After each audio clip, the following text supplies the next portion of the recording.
We have a question from Miss Xuân Lan.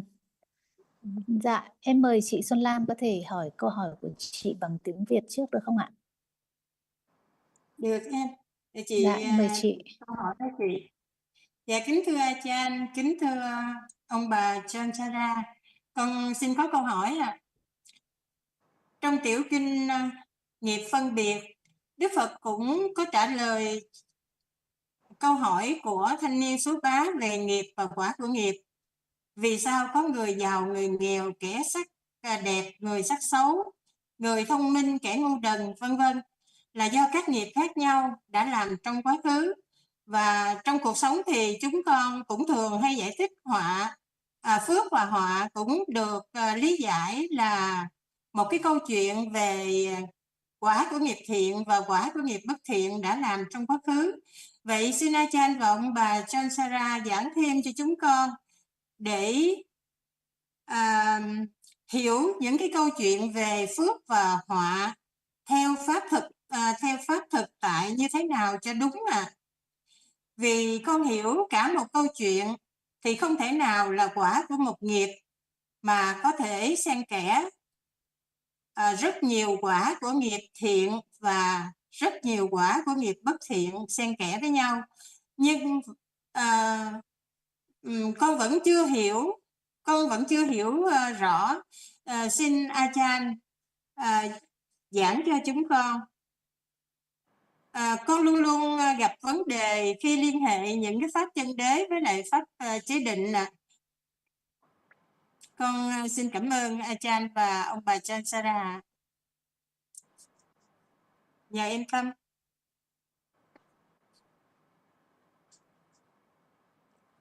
Okay, can you hear me? Softly. Okay, can you hear me better? Much better, yes. Okay, so the question from Khun Xuân Lan is this. In the Sutta Chulakama Vibhanga, the Buddha answered some questions of the young Suba about karma and vipaka, and why there are people who are born rich and others poor, and some with beauty and some not with beauty, and some with intelligence and some with stupidity. And he said that it is because of different karma performed in the past. And in life, also many good happenings or bad happenings are also explained in terms of vipaka, karma and vipaka. So I would like Achan and Joan and Sarah explain to us so that we can understand and vipaka in terms of realities. Because in my understanding, the story is not the vipaka of karma, because it's a mixture of many different good and bad karmas. But so, I find it difficult to make it clear. I always had some problems when I make the connection between Paramattha Dhamma and Sammuti Dhamma. So please, can you explain so that we can understand better? Okay. It's a good topic. So in suttas, the Buddha is using conventional language, but pointing to the dhammas, pointing to dhammas that are the result of wholesome and unwholesome karma in the past. Like from the first moment of life, we know that not just the citta, but also the cetasikas, also the rupas of the body sense, for example, are conditioned by karma. So from the first moment of life, the body sense is different according to the results of past karma. And we talk about, for example, rich and poor, the result of karma. Actually, it doesn't mean literally the one having a lot of money and the one not having a lot of money, but just the experiencing of desirable objects as a result of kusala karma, and the experiencing of undesirable objects as a result of akusala karma. We can call it rich and poor, but it's actually referring to experiencing desirable and undesirable objects, and with beauty and with not. So each group of body sense rupas is conditioned by past karma. So different skin colors, different features, different marks. We use lots of conventional terms to talk about the length of the arms and the legs and so on, but actually different groups of rupas conditioned by karma all over the body, results of good and bad karma. In this case, it's not vipaka, but that it's referring to the rupas which are conditioned by karma.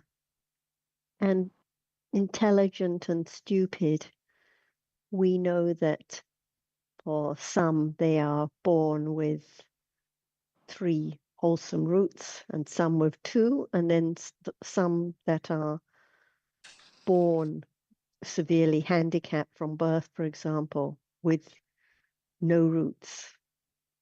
And only those with 3 roots can develop high degrees of understanding or jhana. So this is a result of past karma. So just many conventional terms that are pointing to different dharmas conditioned by karma. But of course, there are many rupas conditioned in other ways, many other causes of different factors, such as when one's injured or one's body is crushed, for example, many factors. The temperature has effects, the nutriment has effects, but here it's referring to karma and the importance of developing kusala and right understanding now, because it accumulates, and when it's strong enough will bring its results in future. And I think what Sarah is explaining, we can summarize by saying that karma has a conditioning effect in different ways. So when we talk about the experiencing through the sense doors, such as eye consciousness experiencing visible object, hearing consciousness experiencing sound, that is a particular instance of karma conditioning vipaka, because the citta, the consciousness there, is vipaka citta. However, karma also conditions, as Sarah has explained, aspects of the rebirth, the realm into which the person is born, whether they are born with 2 roots or 3 roots, and also in that life, whether they are born into a family of good standing or born among outcasts and people of low standing. This is not the relationship of the same. This is not the same relationship as that of karma and vipaka citta. It's a different kind of conditioning. So we don't have to try and think of it always as being karma and vipaka, as in the technical sense of vipaka citta. That is the result of karma. Karma can condition other aspects, good looking or ugly, etc., good health or bad health in life. This sort of thing. Thank you.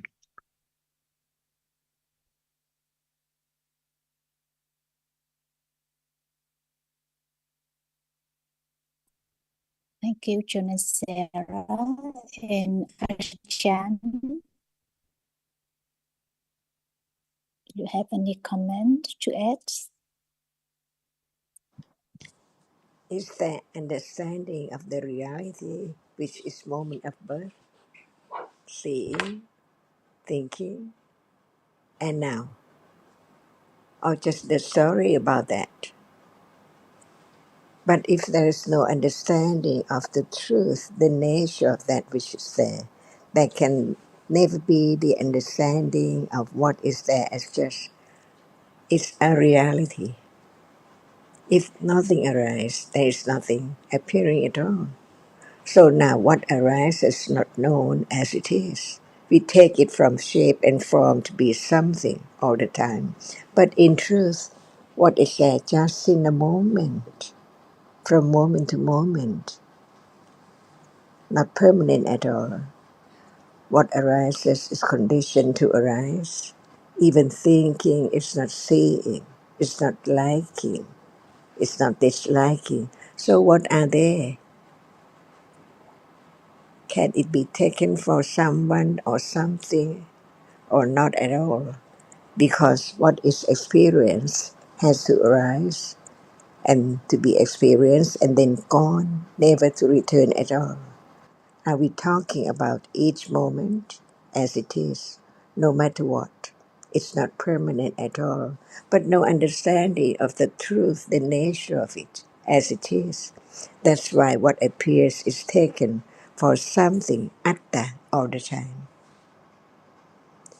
So, no understanding of the truth, but it's there to be known as it is.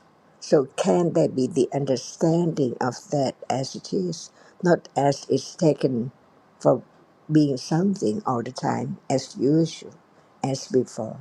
To understand the truth of what is there as it is better than just think about it as something all the time.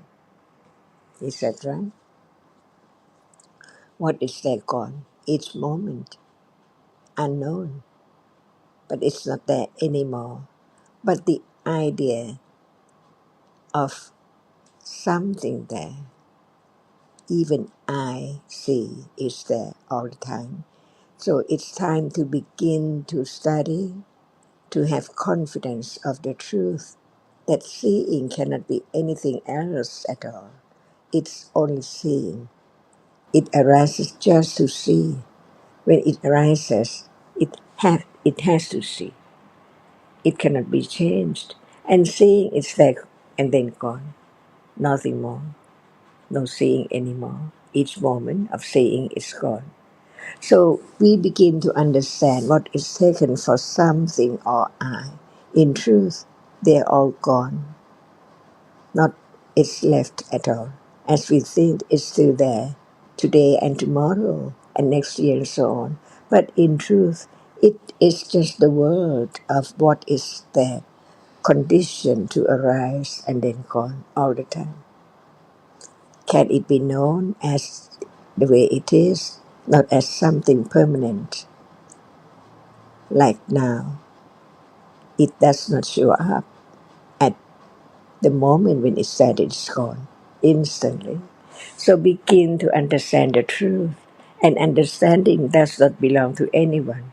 It's moment of understanding the truth more and more, little by little, to understand life that is not permanent and it's not my life or anyone's life at all. It's only the conditioned reality by its nature, by the way it is. It's there already appearing by conditions and then gone.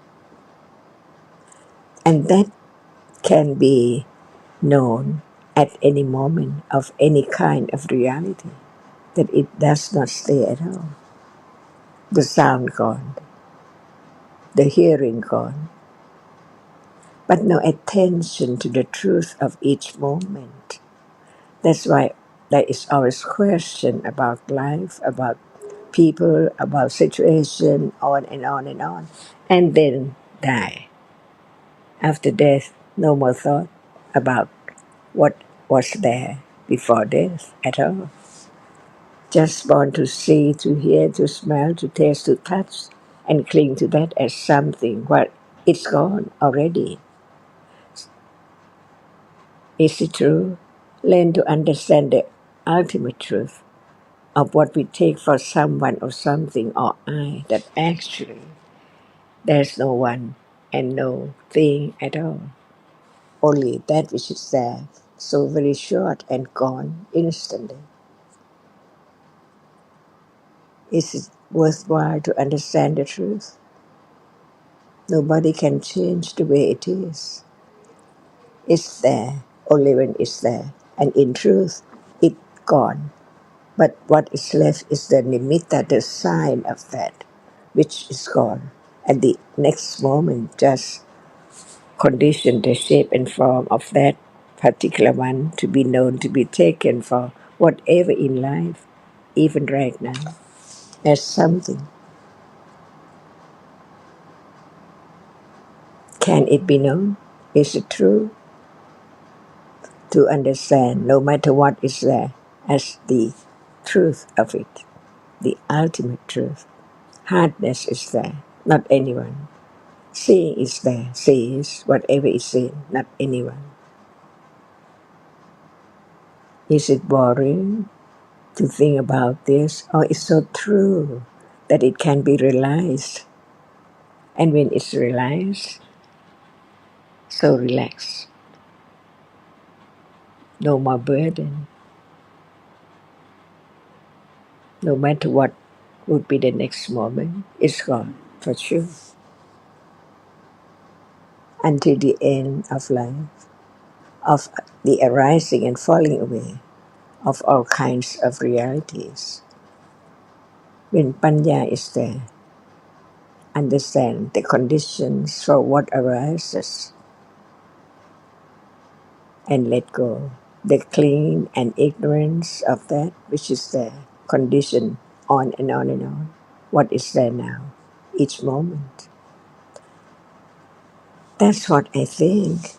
It's worthwhile to understand the truth as it is, because it's there and it can be known, but not enough understanding to attend to the characteristic of one characteristic which is now appearing, to know more and more about it, that is not there at all.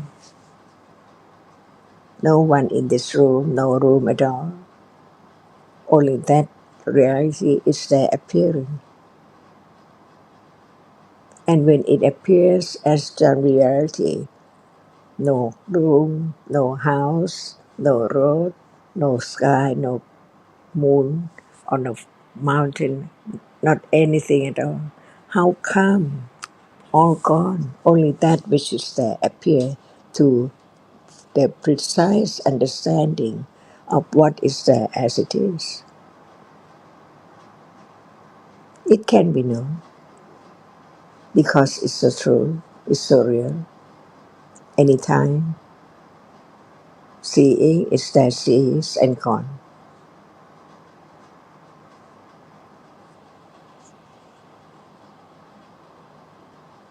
Little by little, to get closer and closer to the truth that is so true, nothing as true as what is there as it is.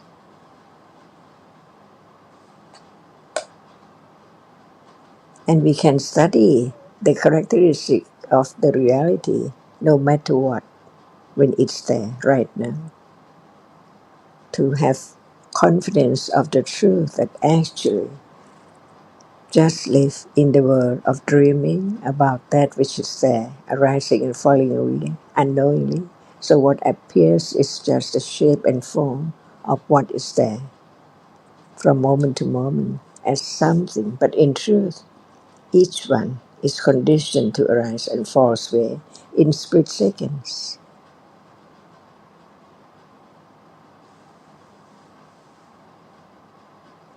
If when it's true, should it be learned a little more about what is there in life as it is by conditions, So very short and then gone, never to arise again. But its nature is not known, while there's no studying the truth of it at all. Hardness is hardness. See, when there's no understanding, it's taken for a box, see, shape and form. But the hardness can be known, that it cannot be anything at all. And when is there as hardness, no box, nothing is there together at all.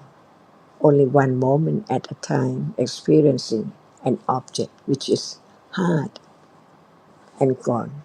And the reality which experiences is rare, but it's not known. So it's taken for I or someone or people or things.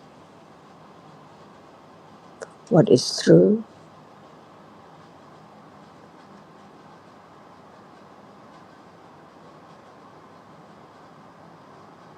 can it be known little by little? So what is there in daily life can be known little by little as it is when it's there right now.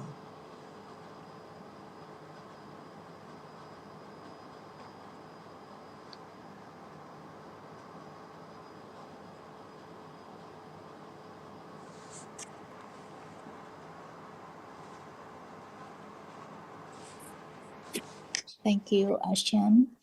Dạ chị Xuân Lan, vừa rồi thì chị đã được nghe Achan, ông bà Chonsera chia sẻ những điều rất là hữu ích. Không biết là sau khi nghe chị có điều gì muốn chia sẻ không ạ? Chị nghĩ thế nào về những gì đã được nghe ạ?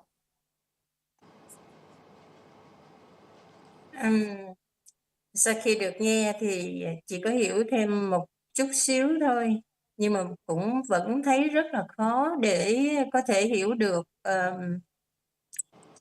quả của nghiệp. Mà được mình thường được nghe là cuộc sống này thì chỉ là nhân và quả, và những cái gì mình được hưởng thụ bây giờ đó chính là quả. Nhưng mà nếu nói nó về những cái pháp thực tại, đưa về pháp thực tại thì nó chỉ là những cái khoảnh khắc thôi. Như vậy nó không có những cái gọi là hạnh phúc hay là đau khổ, giống như là cái quan niệm cuộc đời mình thường hay nói. Ví dụ như một người mà sống trong cái điều kiện sung sướng, sống trong cái trong một cái hoàn cảnh rất là đầy đủ thì người ta nói đó là quả của nghiệp, đang là được hưởng quả của nghiệp thiện của quá khứ. Thì như vậy thì nếu như hiểu về một cái câu chuyện như vậy thì nó hoàn toàn không hợp lý với lại những cái gì mà mình được nghe cha nói. Đó chỉ là những cái khoảnh khắc của cứng mềm, những cái khoảnh khắc của thực tại. Thì những cái điều mà mình được lý giải trong cuộc sống thì nó hoàn toàn không có phù hợp. Đó chính là cái điều mà chị thấy rất là khó. Cho dù là đã được nghe Achan với lại ông bà Chonchara giảng, chị vẫn chưa có thể hiểu được cái điều đó.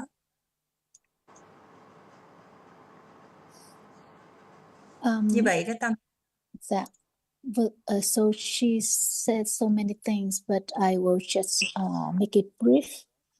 In short, she said that although she gained a little understanding after hearing what you shared, but still she doesn't get the point that when we talk about stories like being born in a favorable circumstances, and the idea of karma and vipaka as being just different moments. So she cannot make the connection between. So it seems for her that when we say that someone is in good situation is the result of good karma. it's not something that is true when we talk in terms of different moments. Yes, because we're just talking like the sutras do generally, conventionally, but we know that when it talks, for example, about being born in favorable circumstances, it's just referring to, pointing to moments of experiencing pleasant objects. I have a question for Sun Lan. What kinds of vipaka can be understood now in daily life?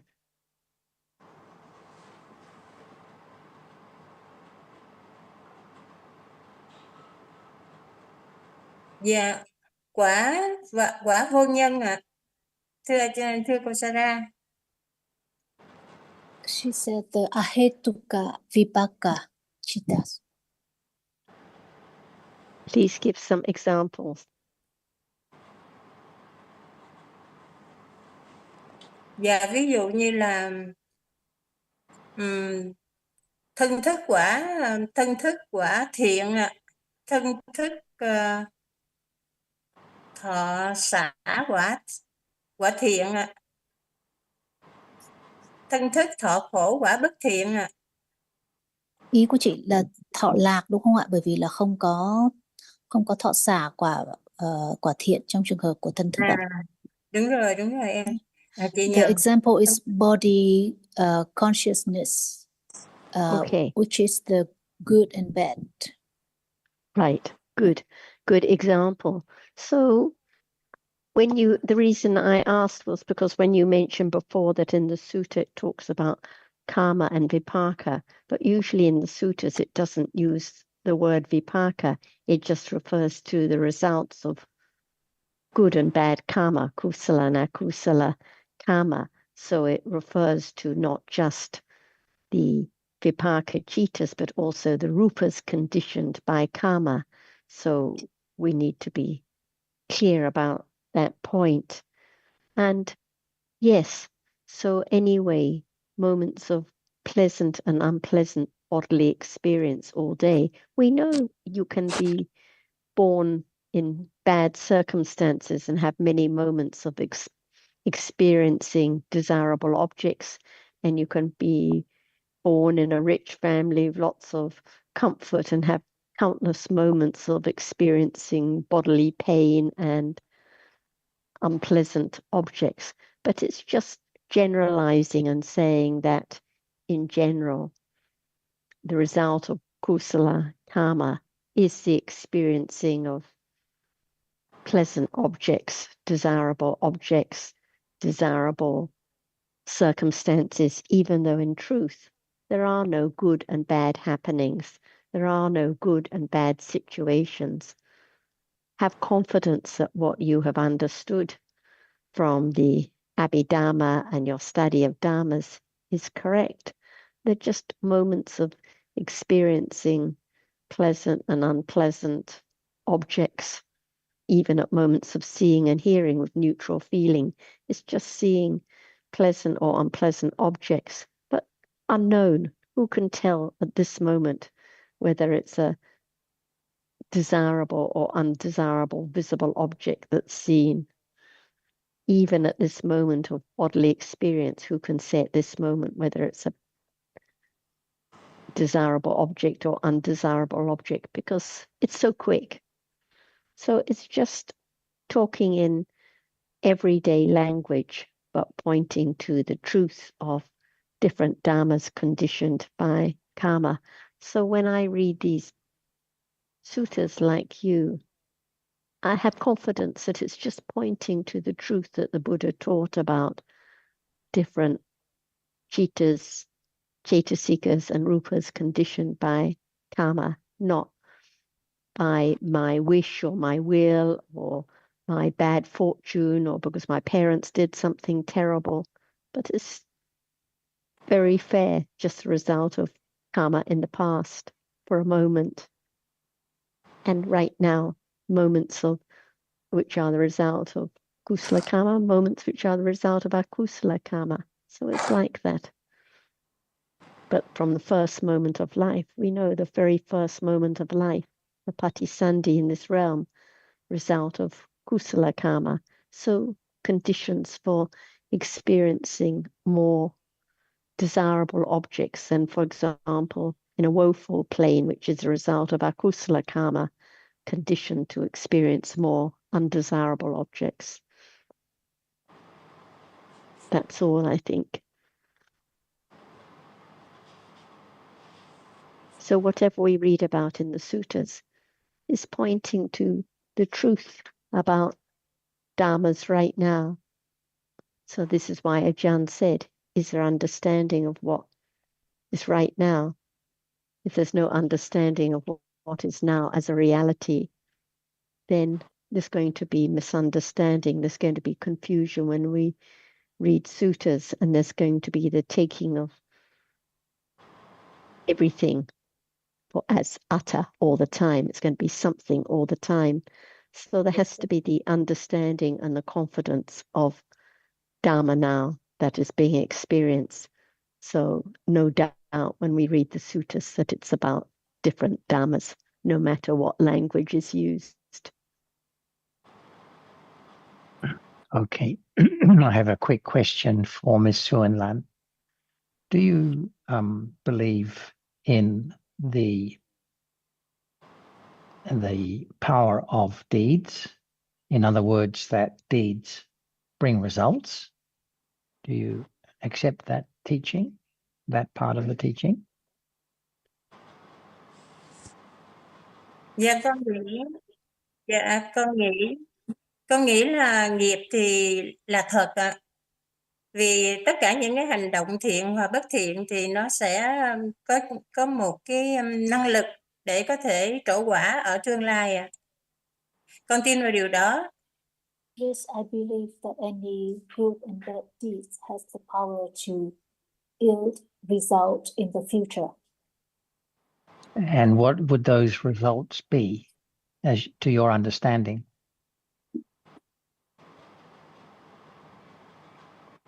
Dạ bây giờ sau khi được nghe thì con nghĩ những cái kết quả đó được nó sẽ thể hiện ở những cái khoảnh khắc của tâm mà những cái mà mình gọi là quả thiện hay là quả bất thiện đó chính là cái thọ xả hay là thọ lạc hay là thọ hỷ hay là thọ khổ ở trên thân và trên tâm ạ. After listening, I understand that they are the moments in our life experiencing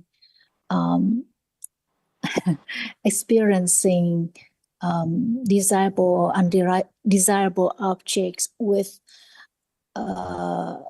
unpleasant feeling. Only that? Anything else?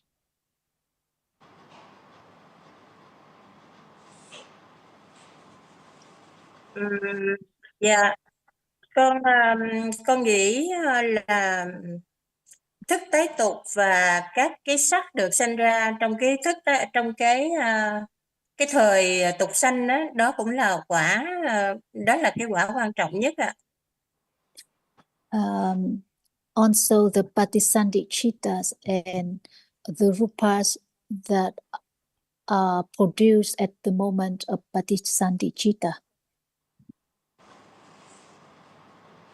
So what would your explanation be for why people are, as in the sutta you mentioned,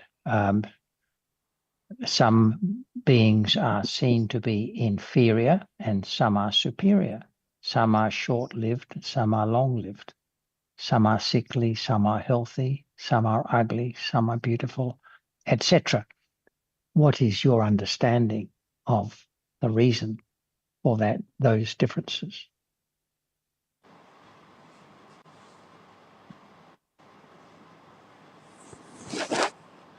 Và nếu nói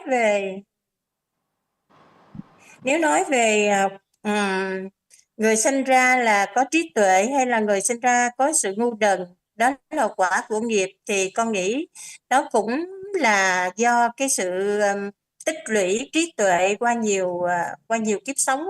Nếu như mà trí tuệ được tích lũy và có thể làm duyên để cho nghiệp nó trổ ngay cái khoảnh khắc của tục sanh, thì có thể sanh ra làm người thông minh, người có trí tuệ.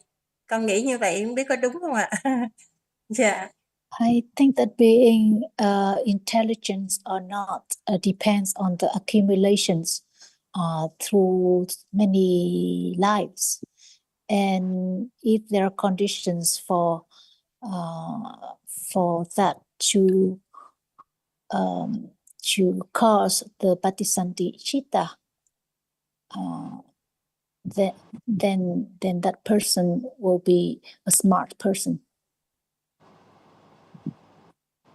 Well, I'll come back to intelligence later. What about short-lived, long-lived, good health, bad health, etc.? Living in comfort, living in hardship. What is your understanding of the reason for those differences in different people?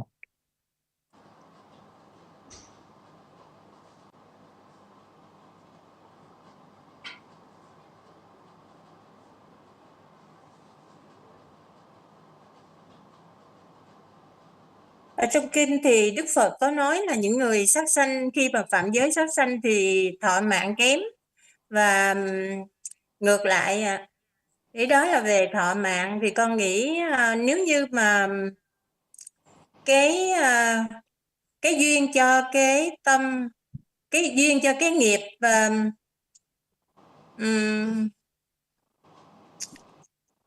cho cái nghiệp tránh sát sanh mà nó làm duyên để tạo ra cái tâm tái tục, thì cái thọ mạng sẽ dài. Con hiểu như vậy, không biết có đúng không ạ? In the sutta, the Buddha said that killing can condition beings with short life, and someone who restrains from killing, for example, if that condition the Patisandichitta, and that person can be long-lived.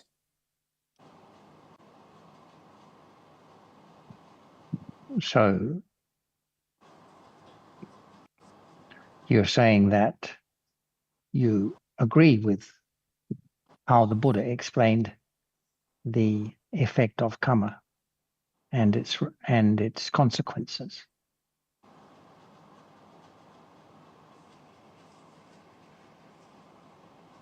Dạ, con nghĩ kinh thì Đức Phật nói là không có sai, nhưng có cái điều là khi chưa đủ trí tuệ thì con đọc kinh con không thể hiểu đúng cái lời của Đức Phật ạ. Chứ con nghĩ là lời của Đức Phật nói thì luôn luôn đúng ạ. I think that what the Buddha said must be true, but because I don't have enough understanding, I cannot understand well what is said in the suttas.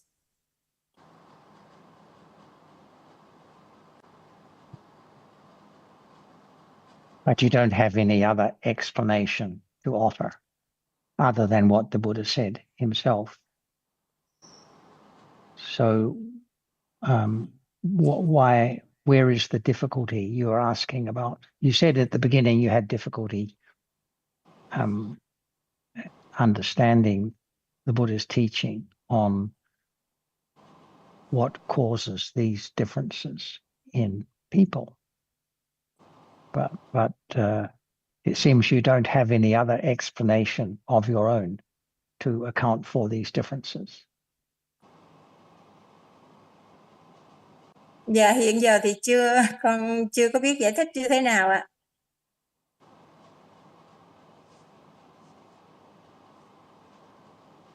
Tại vì thực ra em thấy là những gì mà đã trao đổi giữa chị với cả bác John chẳng hạn, thì cho thấy là đa phần những gì được giải thích ở trong kinh điển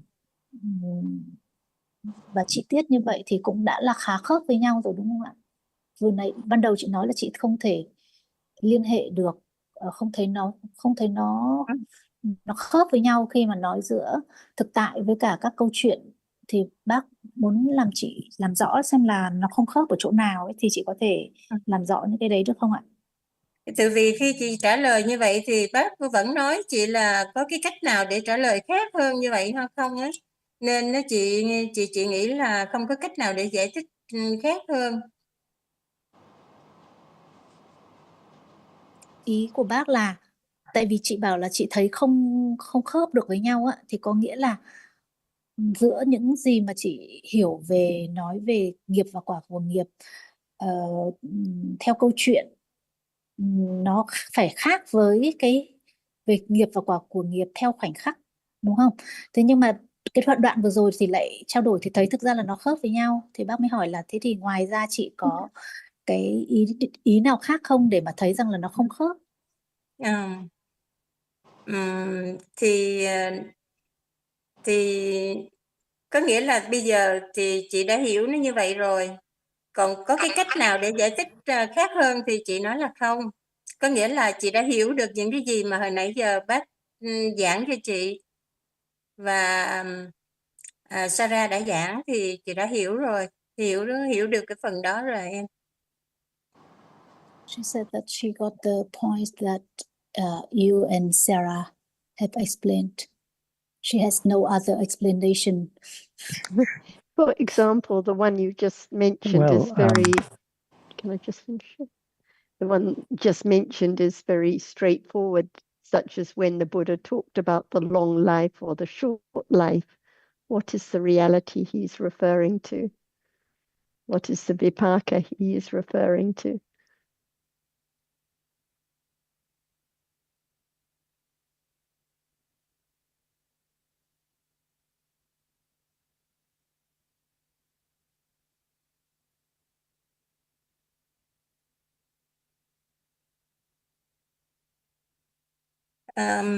Khi nói đến thọ mạng thì là đang nói đến tâm sở mạng quyền ạ.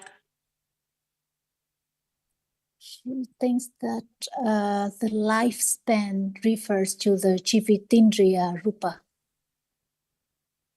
And the Chuti-Chitta, so the Chuti-Chitta is a result of karma. So when the Chuti-Chitta arises, it depends whether it's short or long life, because it all depends when it's time for Chuti-Chitta to arise. So it's just referring to when death comes, how long the life is, long or short. So whatever is being referred to, it is referring to different dhammas, different vipaka-chittas, and as you mentioned, rupas conditioned by karma, just like now. It can be time for Chuti-Chitta to come any moment now. So whether we say we live for 50 or 60 or 70 years, it just depends on when Chuti-Chitta is conditioned to arise by karma. So whatever the Buddha is discussing, it is pointing to Paramatta Dhammas, because that's all life is.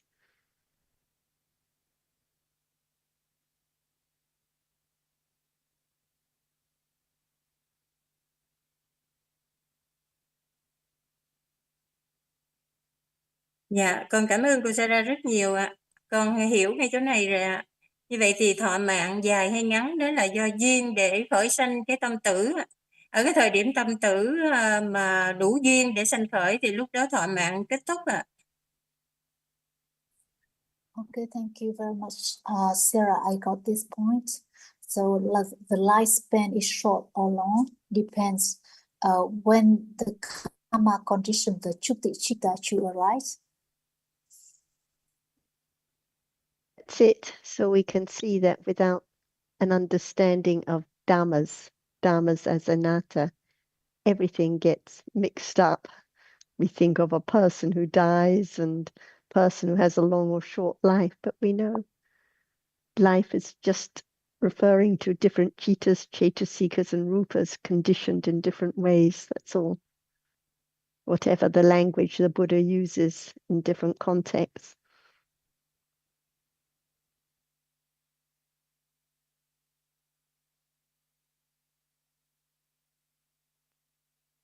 You were about to say something, John?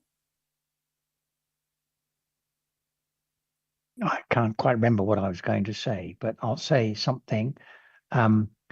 Whatever the reason may be, we know that the reason for these different the reason for these differences that we've been discussing must lie in the past, and it must lie in the past stream of consciousness of that individual.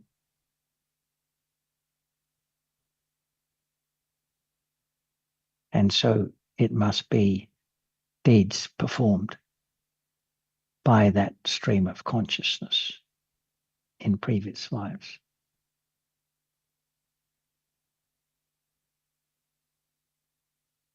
But I don't think it's too difficult to accept that people who take life of other beings in one life should, in a subsequent life, live for a short period of time rather than a long period of time, and so on for the other differences that are discussed. There's nothing so difficult to conceive, to think about. It seems just to follow quite easily to my way of thinking, but I don't think we need to try to figure it out too deeply, because karma is one of those unimaginables, something that can't be fathomed. So we take it at face value. Thank you.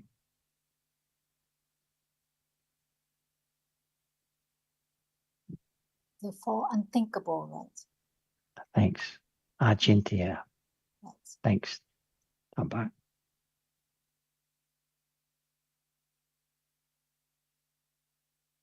Would you like to add something, Ajahn?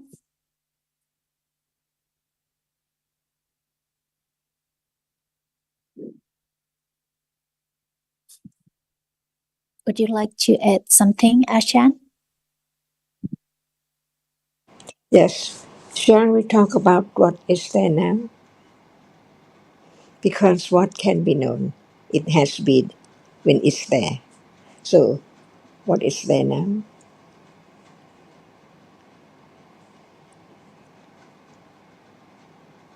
Dạ, bây giờ đang có cái nghe Ajahn, đang có âm thanh Ajahn. Yes, there is hearing now, Ajahn. There is sound now. Okay, just hearing. What is it? There Dạ, is cái nghe nó hearing. là một thực tại, nhận kinh nghiệm. Hearing is a reality that experience, Ajahn. Okay, before hearing, is there hearing? Dạ không Ajahn. No, No Ajahn. hearing. No hearing. And then there is hearing. How come? In a day, in life, from life to life, there is hearing. It's real. It's a reality. But what is it? It's not permanent. It just arrives to here and then gone. Is that right? Dạ yes Ajahn. Yes, Can Ajahn. can it be realized the nature of hearing as it is? Otherwise, hearing is there and then gone, unknown about its nature, its reality, just like it or dislike it. But what is it? Hearing. Begin to understand Dạ what is nó là there. cái So nghe what? nó là tâm quả, quả của nghiệp Ajahn. Hearing is a vipakka-citta, Ajahn. No word about that, but it's real, right? But the reality of hearing is not yet developed to be known at all. The idea is just it's hearing. But that's the idea about hearing. It's hearing. But what is the reality of hearing? This is what Buddha realized and taught everyone to have right understanding of the truth of what is there as it is. What is hearing? When there's no understanding, it is I hear. Is that right? So we now study each reality as it is in order to have firm confidence of the truth of each reality as it is, not as I or something anymore. Because in truth, it cannot be taken for anything at all. Seeing is seeing, hearing is hearing. But what is it? What is hearing and what is seeing and what is thinking and what is liking? It's there. So we learn to understand the truth of what is there each moment in life. Otherwise, they are all unknown until death. No understanding of the truth of anything at all. But when there is the understanding of seeing, there can be understanding of hearing, and at the moment, as the nature of that which experiences the object by conditions to be such particular moment, seeing or hearing. Is that right? Uncontrollable, beyond anyone's wishes at all. It's there already. So they are all anatta, not anyone's will or anyone's desire to have such and such to arise at all.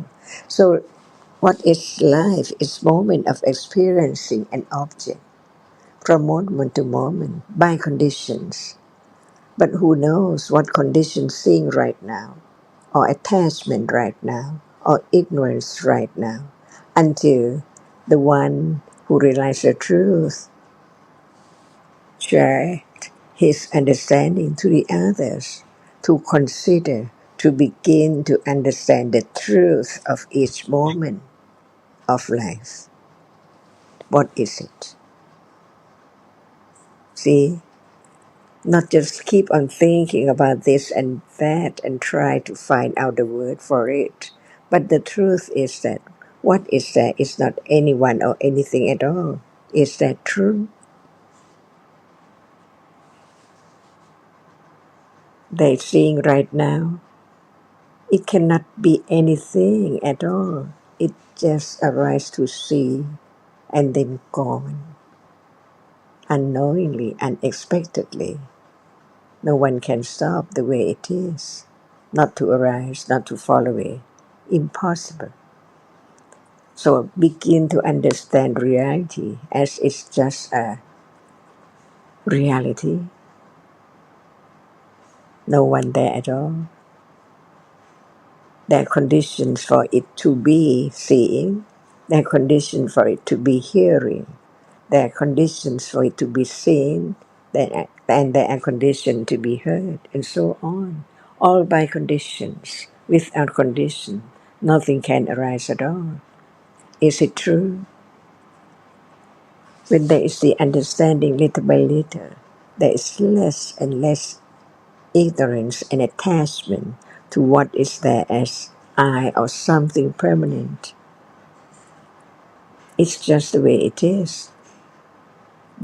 What is there is conditioned to be there, to arise, and then gone. Whatever arises has to fall away. Is that true? And is this life? Each impermanent moment just arises and falls away. But it can be studied, the conditions for what is there. Otherwise, when there's no understanding of the truth, there is attachment to what is there as something because of ignorance, no understanding that it's not there anymore. Learn to understand the truth, to be true to the truth, to have confidence of the truth of no one at all. Each reality, each moment is conditioned to arise to be only that and then gone. So we can talk about the truth of what is there. To begin to understand the truth of what is there is not permanent. It's conditioned just to arise and then fall away instantly. No I, no thing, only the idea, because ignorance of what is there, as is not permanent, but it is as something when there is no understanding of the succession of that which arises and falls away instantly, all the time. Previous moment and now, and on and on. No understanding of the truth, so it's always I and something all the time. What is seen is taken for a paper or a pencil or what is there. But in truth, it is only that which is seen. Begin to have confidence of the truth, that without understanding the truth, it's ignorance and attachment to that which does not appear as it is and is not there anymore. And Buddha taught about the truth of everything, no matter in what world, seeing is seeing. And at moment of seeing, just attend to the reality, the truth, the characteristic of seeing, that it sees. Even it's a reality which experiences an object. But at that moment it's conditioned just to see that which impinges on the eye base. On the eye base is there, seeing, and the eye base and that which impinges on it. See, no one, no word at all. Is that true? When it's true, it can be learned, but it has to be moment of get closer and closer and closer to the moment it is at the eye base. See, what are taken for the sky and the room and the door and the curtain, all gone, because it's just there. At the eye base, it's there. Seeing sees that which impinges on it. So how can they be the whole body as eye? Or the whole room with many things around, and the whole world. See, nothing is there to be known. Just when it's there, it's there. Only that. Is that true? Learn to understand the truth by oneself, by one's own considering. Because in truth, what is taken for I is only different realities. Attention is there. Intention is there. Interest is there, attachment is there. So many realities unknown are there. That's why we learn to understand what is there until nothing can be taken for someone or something permanent, even just more than just one moment. It's impossible. A moment is a moment. And what is there at that very moment can be realized only when it's there, show up as it is. So we learn about nothing can arise alone. There must be conditions for whatever arises. And the condition for whatever arises together or before or after. There are many, many conditions for whatever arises. So we learn to understand the truth little by little, one by one, but with more precise understanding of the truth. Seeing is this very moment of seeing only, and moment of seeing cannot be hearing at all. Seeing has to be only seeing, and seeing that's not sure. What is seen is there, but it's not known when there's no considering about the truth of what is seen. Can never be anything like a chair or a pen or a dog or a cat at all. Is that right? Just one dot cannot be a dog, a cat. But when there are many, many dots instantly, there are different nimitta, sign or shape as short or long, high or low, and so on, to be taken for something so quickly by the reality which arises together, but it just marks or remember what is there.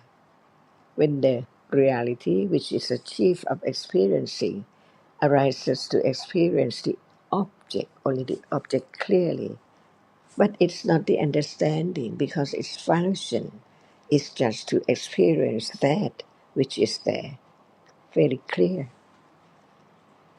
while the other realities arising together experience the same thing, but not as the chief of experiencing, but it's like instantly by conditions.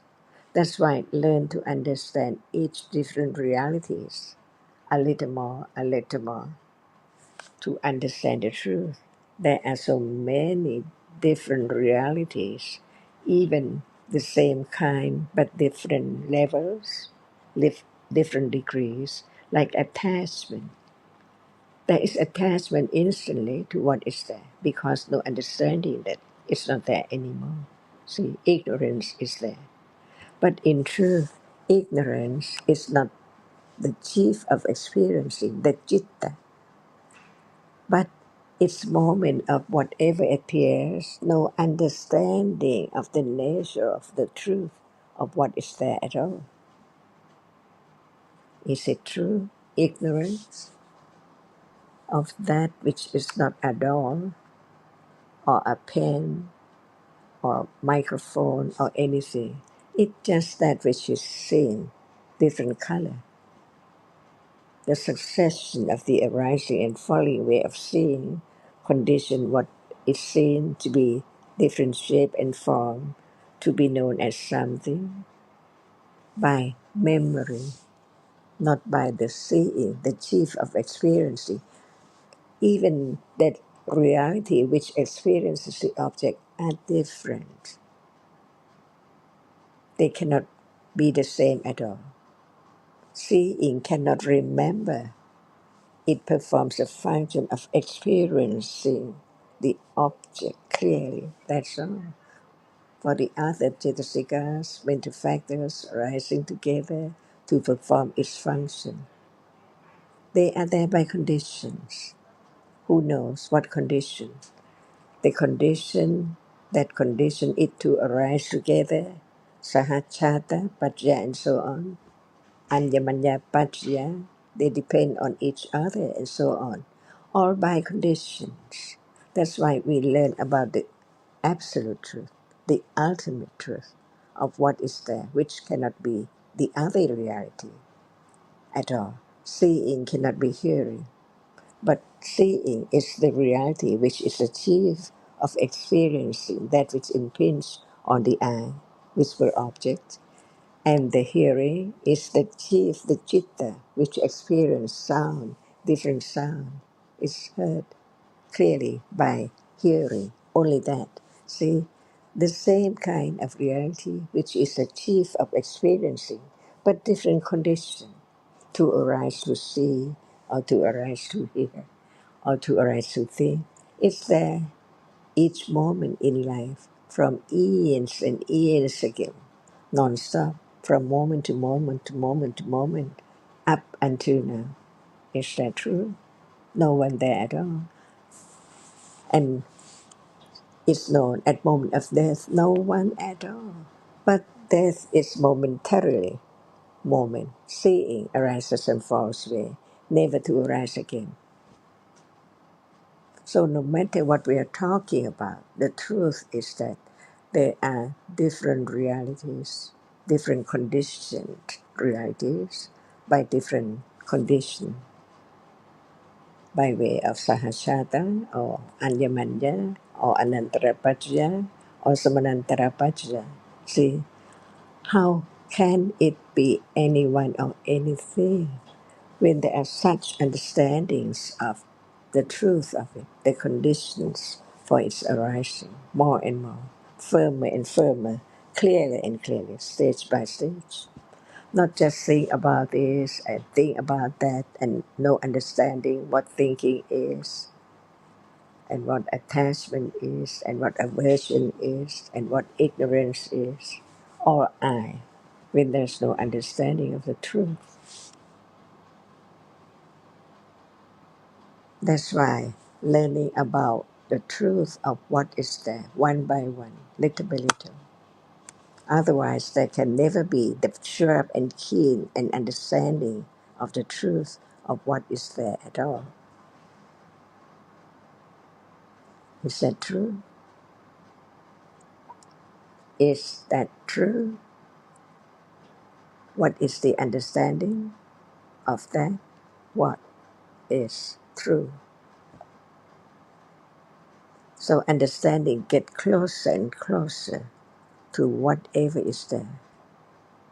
Each one, when it's there appearing. That's why there can be the understanding of ignorance, no understanding of the truth at all about what is there that has arisen, unknown, unknown, arisen, unknown, what is there, and they're gone instantly, instantly, what is there? Is it subtle? But it's so true. The truth is so very subtle.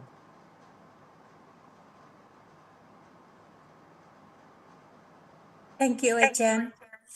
Thưa Achan thường hay nói đến những cái chấm nhỏ. Các cái đối tượng thị giác nó không là gì cả mà nó chỉ là những chấm nhỏ. Xin Achan có thể giải thích thêm cho con về những cái chấm nhỏ này nó là như thế nào ạ? Khi nói đến đối tượng thị giác thì các cái chấm nhỏ này nó hoàn toàn là khác nhau do duyên thì có phải không ạ? Chứ không phải là chấm nhỏ nào cũng giống cái chấm nào, giống như là những cái chấm mà khi mà mình vẽ lên trên giấy ạ. Con hiểu như vậy có đúng không ạ? Achan talk about the different dots as a visible object. Is that because of the condition? And are these dots the same or are they different? How many dots are there now?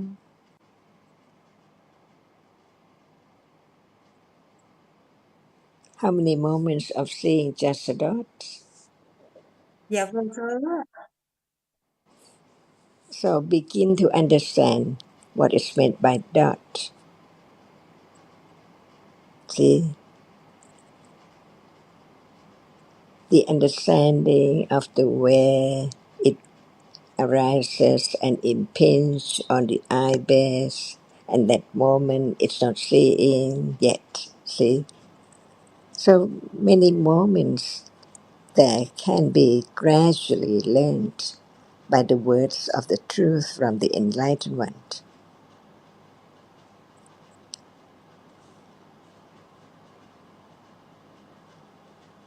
So what is a dot? See,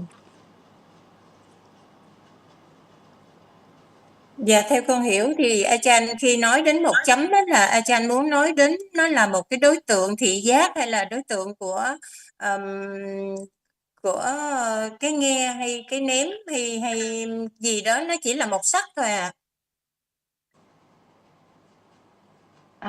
I understand that Achan said that one dot is a visible object, like the object of hearing is also one dot. It's not the sound, the whole sound. and can it be much more than that? So very subtle, because what is taken for a dot is also nimitta.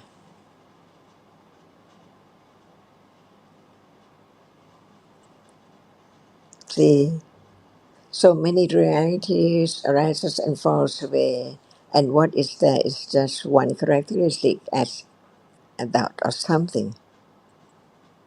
Nimitta of whatever arises, how short it is before it can be just a dot to be known.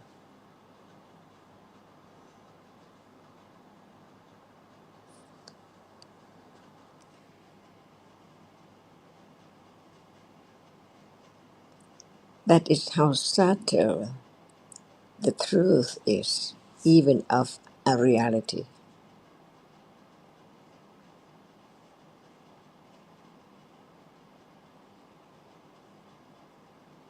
Dạ, như vậy thì khi Achan nói đến cái chấm đó là Achan cũng nói đến cái bóng ảnh, đó là cái tướng, chứ không phải là cái thực tại chân đế, một cái sắc chân đế ạ.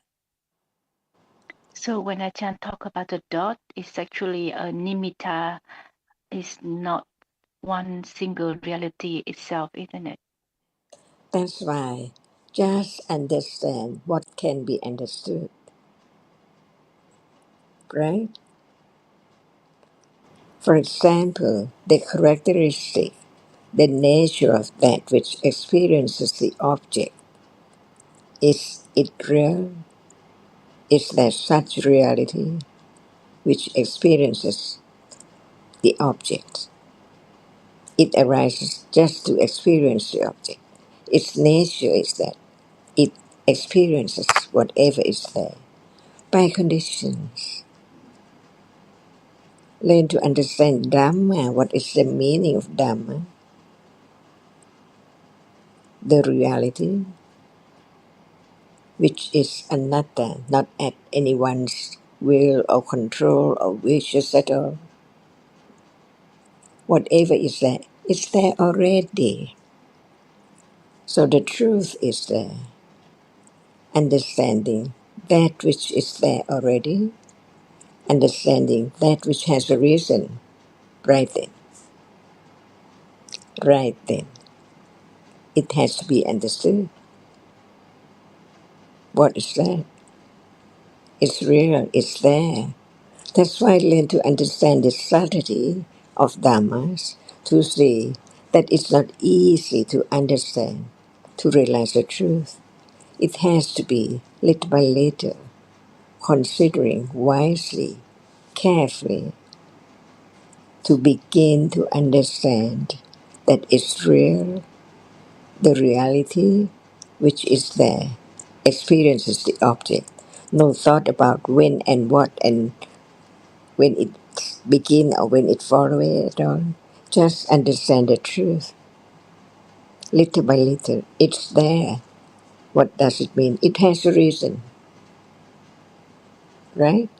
Otherwise, how can it be there?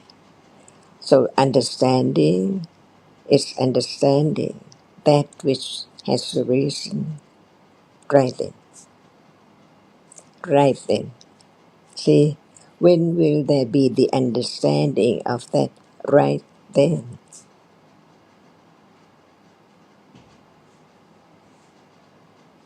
How subtle it is. Learn to understand the subtlety of Dhammas in order not to be underestimate the very subtle reality that it can be known, but it has to be considering correctly, wisely, carefully about the reality which arises and experiences the object. No shape, no form, no smell at all. But it's real. It's that. No one can change not to have it arise at all. It's there already. And anatta, see? No one. It's not under anyone's will.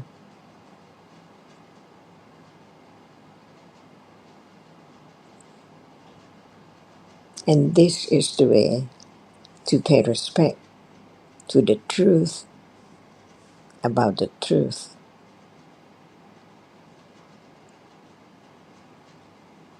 Nobody can change Dhamma. All Dhammas are anatta. It's not anyone. It's not under anyone's control. It's there depending on whether it's known or not known. When there's no word about the truth of it, it cannot be known. that in truth, life is not anyone at all, but of that which arises and experiences the object from moment to moment, and that which arises but cannot experience. Learn about the truth of what is there as a Dhamma, a reality. So a reality, the meaning of it, a reality. So true. Nobody can change.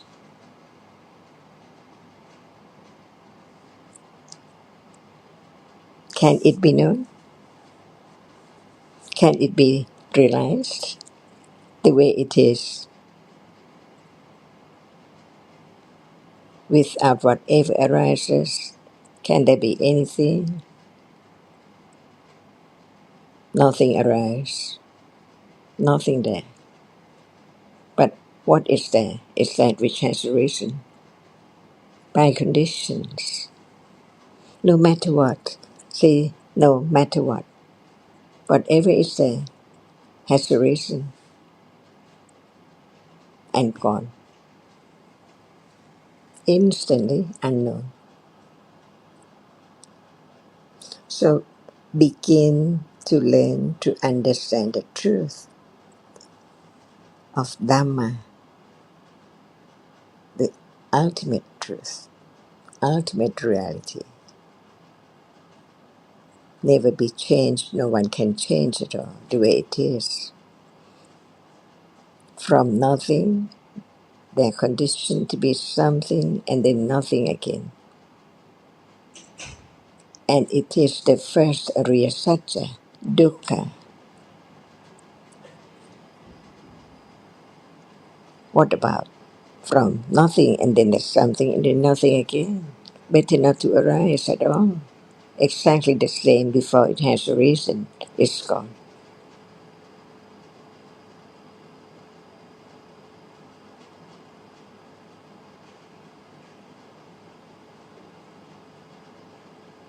Can it be known?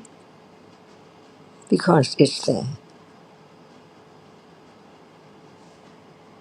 Yeah, Buddha yes, taught, Ajahn. and Buddha taught about reality one by one to understand the truth that understanding is a reality, not the seeing, not that which sees or hears, see. Begin to understand more and more, little by little, of that which is real in life as it is one by one. So understanding is not ignorance. It's not the chief of experiencing an object.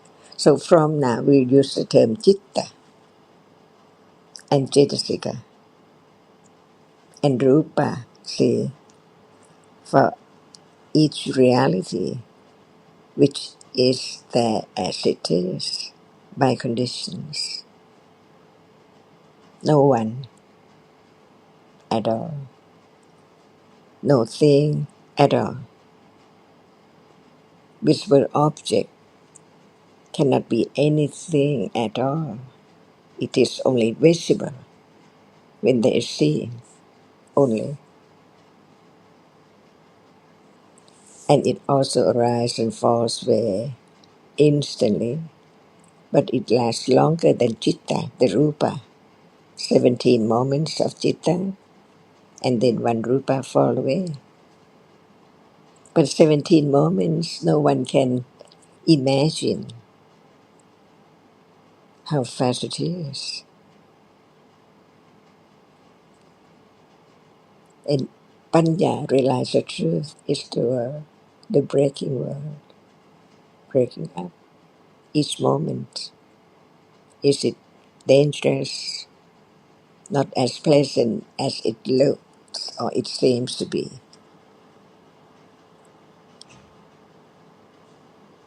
The truth is the truth. So we learn to understand each word of truth out of the panya of the enlightenment.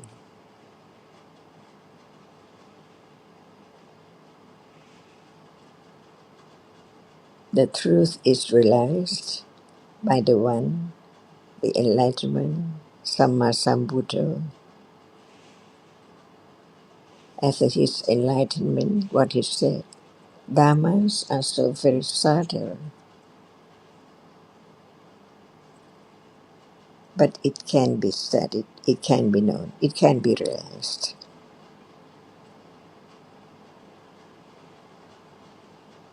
By considering little by little, on and on and on and on, different degrees of understanding developed from moment to moment. 3 rounds of Ariya Satya. See, the dukkha, the arising and falling away of all conditioned realities, even panya or ignorance, attachment, hatred, whatever is there. Is it true? The understanding of the truth is parami.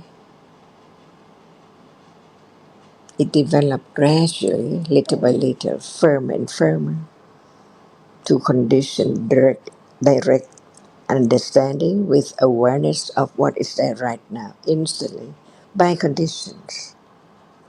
The anatterness of all kinds of realities begin to be known more and more clearly and clearer when only one reality appears as the object.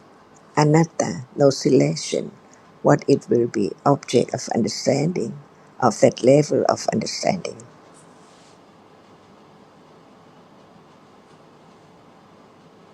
Is it true? So now, what level of understanding? The first round, not complete yet.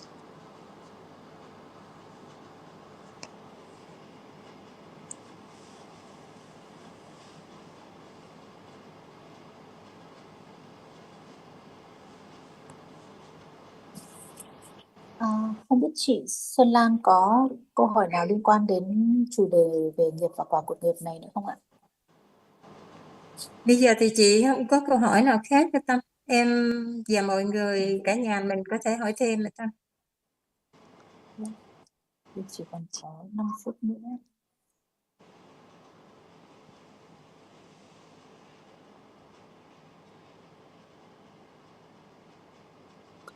That's the question. Is it about a detail in the book Survey of Dhamma in the appendix? And it is about the part on the chitta that are conditioned by, the rupas that are conditioned by chitta. And it talks about the tree cat. So the group of 13 rupas, including Vachivinyati, sound, and Lahuta, like the 3 Vichara rupas. So there are 13 rupas together. So when the chitta wants to convey a meaning through sound, so it conditioned this book of rupas at the birth moment. And then it say that this chitta arises dependence on the vichara chittas at the ear base.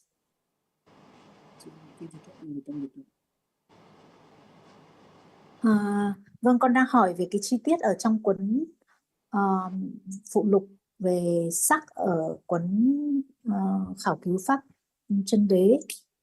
Thì trong này có nói, tại vì chi tiết này là chúng ta đã có đọc trong buổi pháp đàm hôm trước. Nó nói về nhóm thập tam sắc khẩu biểu chi âm thanh và nhẹ. Một tổ hợp sắc gồm 13 sắc, bao gồm 8 sắc bất ly, 3 sắc thích ứng khẩu biểu chi và âm thanh. Tâm muốn phát ra một âm thanh cụ thể tạo ra tổ hợp sắc này ở sát na sinh. Âm thanh ấy sinh khởi phụ thuộc vào các sắc thích ứng tại nhĩ căn. Đây là cái chi tiết mà bữa trước chúng ta cũng đã có đọc và cũng cảm thấy là muốn nghe thêm để cho nó rõ hơn.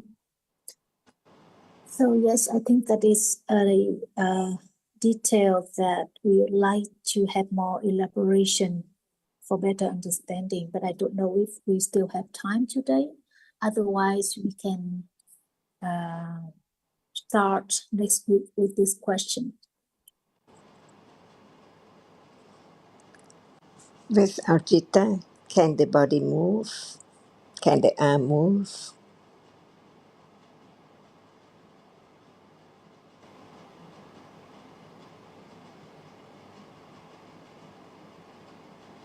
No, Ajahn. So it's so simple before we can talk about the details. Without citta, can there be any speech,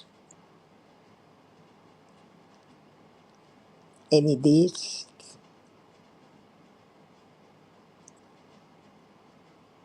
No, Ajahn. That's why I begin to understand that it has to be citta, the rupa which moves. Without citta, impossible.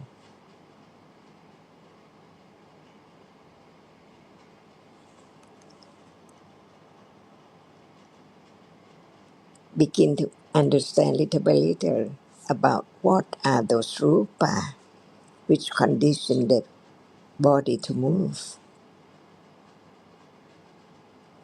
Even while speaking, see, the lips move too, the tongue, or by citta as conditions.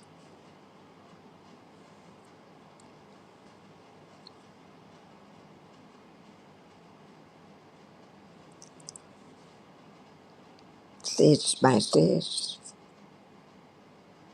So, are there rupas which conditioned by citta?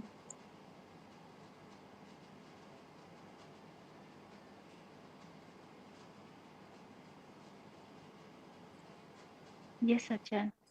When the body does not move, but when it moves, without citta, it cannot move at all. Can there be some understanding of the rupa conditioned by citta, even not in details? And it's time. สวัสดีค่ะ ค่ะค่ะขอบคุณอาจ